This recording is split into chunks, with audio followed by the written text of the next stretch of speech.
Algo indispensable también es en qué edad se da esa oportunidad, porque puede que la edad se le dé a un adolescente, o sea, la oportunidad sea a un adolescente o a un joven y pues también a un adulto, ¿verdad? Entonces serían distintas formas de asimilarlo. En tu caso, ¿cómo fue?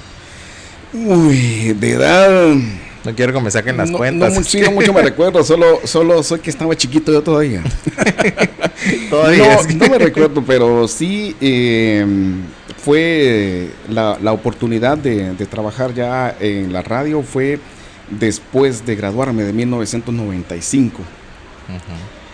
Yo me recuerdo que yo antes trabajaba en una panadería frente a mi casa, iba a embolsar pan, trabajé también de hacer pan como ayudante, pues. Y yo me recuerdo que cuando yo recién me gradué del IMSO, los directores en ese entonces me hablan a mí, le hablan a otro compañero y a mí que si no nos interesa trabajar como docentes en el IMSO. Y uno pues dice, por la oportunidad, dice uno, está bien, pero tenía un temor yo de que los de cuarto en aquel entonces iban a estar en quinto grado y como alguien recién graduado les iba a empezar a dar clases. Sin embargo, nos animamos con mi compañero, me animó y me dice, entrémosle. Y entramos a estudiar.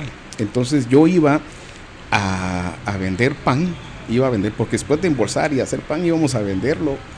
Iba a vender pan a las 5 de la mañana, regresaba a mediodía, iba a dar clases al IMSO. Y ahí fue donde se me dio la oportunidad de aprender en la radio. Y yo iba a la radio desde las 6 de la tarde hasta las 11 de la noche, que era cuando se cerraba. Entonces, podíamos decir, no te puedo decir en qué edad, pero fue a partir de 1996-97 que yo empecé a aprender, no a desempeñarme todavía como locutor, porque pasó un buen tiempo que yo miraba cómo se hacía todo el movimiento, el sistema de operación de equipo y luego la forma de la locución de los locutores en ese entonces. Y cuando yo empecé a dar la hora fue desde las 10:30 de la noche hasta las 11. Y solo era una oportunidad, solo habían 2 oportunidades que tenías que decir la hora. Son las 10 de la noche con 30 minutos. Faltan 15 minutos para las 11 de la noche. Era lo que uno podía hacer en aquel entonces. Era el debut. Entonces, sí, de edad, como te digo, no puedo calcular. Vamos a hacer un cálculo, ¿verdad? Matemático. Pero sí fue a partir de que yo me gradué 2 años después que yo ya ingresé de manera formal a desempeñarme como radio. Luego, pues hubo oportunidad y me dijeron, mire, si quiere laborar aquí, tiene que estar tiempo completo. Dejé de vender pan, dejé de ir a la docencia en el IMSO, cosa que también fue un pasaje en mi vida que a mí me gustó mucho. 2 años que lo ejercí, la docencia a nivel medio, que le exigían a uno estudios universitarios. Aquí no había universidad, teníamos que ir a Escuintla. Estudié 2-3 años allá en Escuintla. Y pues posteriormente ya me dieron la oportunidad en la radio y fue cuando ya empecé yo a experimentar en diferentes horarios, porque cada horario en la locución, en la cabina, es distinta. Me recuerdo que aquel entonces empecé con música romántica por la noche, ¿verdad? Turno de 9 de la noche en adelante, y así fue como pues empezó el camino por este gran recorrido hasta ahora. Considero que también hay un estándar cuando estamos hablando de un medio de comunicación, en este caso una radio, y más en esos años considero que eran mucho más exigentes. ¿Hay una preparación que se te haya brindado o a título personal lo hiciste? Porque muchas veces nosotros mismos vemos como que necesitamos reforzamiento en cierta área y o lo hacemos, ¿va? O nos comen el mandado.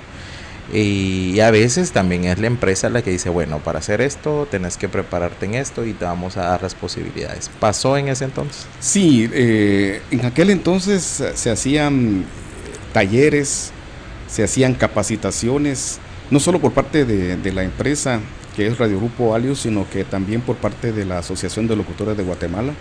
Venían a impartir talleres de comunicación, de periodismo, de lenguaje, de dicción. Y aparte de eso, te comentaba en la pregunta anterior que yo estudié 2 o 3 años en la universidad en Escuintla. Y en aquel entonces solo había o económico contable o lengua y literatura, que eran las carreras que la mayoría de aquí íbamos a estudiar allá. Entonces yo para los números, yo le huía a los números. Solo para cobrar, es que... Solo para cobrar y hacer cuentas, ¿verdad? ¿Quién? Y entonces estudiamos con mi compañero la carrera de lengua y literatura. Y tuve la dicha, para mí que esto fue una dicha, que recibí varios cursos de comunicación. Y eso me ayudó muchísimo. Entonces había una preparación, aparte de estos estudios, lo que te comentaba, las capacitaciones que venían a hacer la Asociación de Locutores de Guatemala, te daban tu diploma. Y en aquel entonces se exigía en las radios, no sé si ahora lo harán, lo desconozco, pero a cualquier persona que aparecía en televisión o en radio, le exigían el carnet de la Radio Nacional TGW.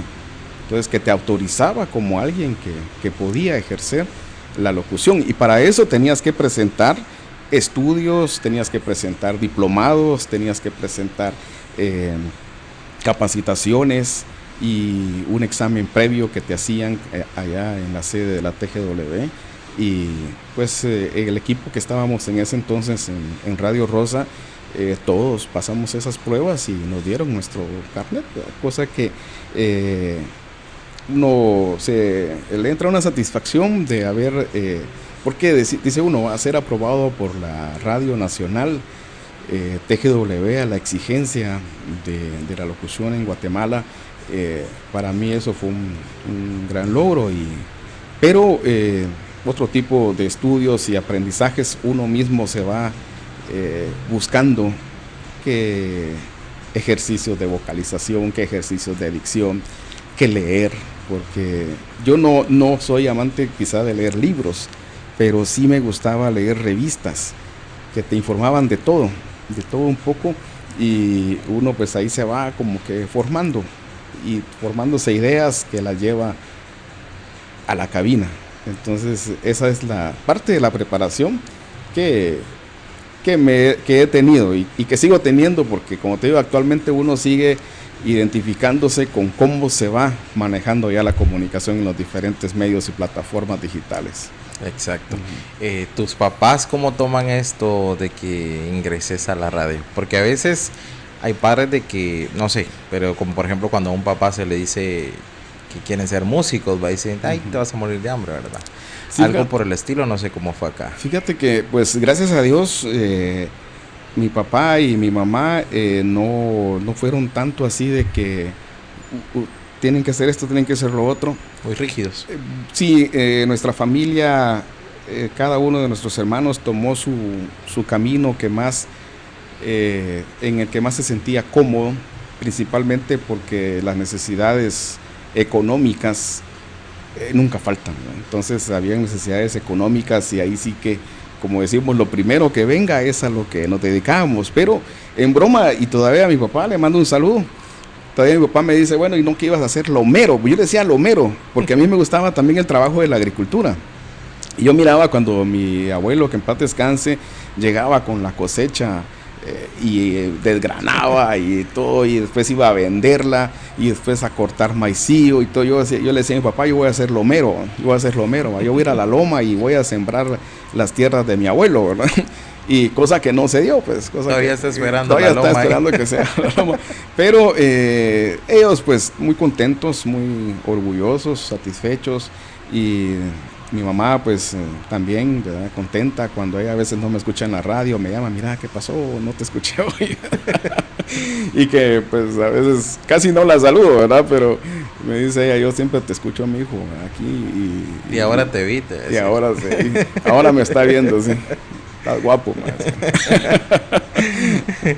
Entonces sí, eso pues le agradezco yo a mis padres, que siempre pues nos apoyaron, no solo a mí, sino a todos mis hermanos en todo el ámbito en que nos desenvolvemos cada uno.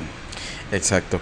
Después de que estás ya en radio, ¿cuál es el siguiente paso que das? Así que marque más a nivel de trayectoria. ¿Se te da la oportunidad de pisar ya escenarios como maestro de ceremonia o todavía no llegamos a ese punto? Sí, la radio es un medio que te abre muchas puertas. La comunicación y la locución siempre es una necesidad que está latente y a la orden del día por parte de marcas, de empresas, de instituciones. Entonces, hubo un tiempo en que cualquier comité o alguna escuela, un instituto, siempre llegaba a la radio a pedir colaboración, que mándeme un locutor, ¿verdad? Que necesitamos para una coronación, que sea maestro de ceremonias. Y fue donde me empezaron a tomar en cuenta. Cuando yo pues llegué a Radio Rosa, sí, habían locutores de trayectoria y de renombre y que ya tenían esa experiencia, pero también empezaron ya a contar conmigo. Bueno, vaya usted, ¿verdad? Bueno, hoy toca coronación en tal lado, vaya usted.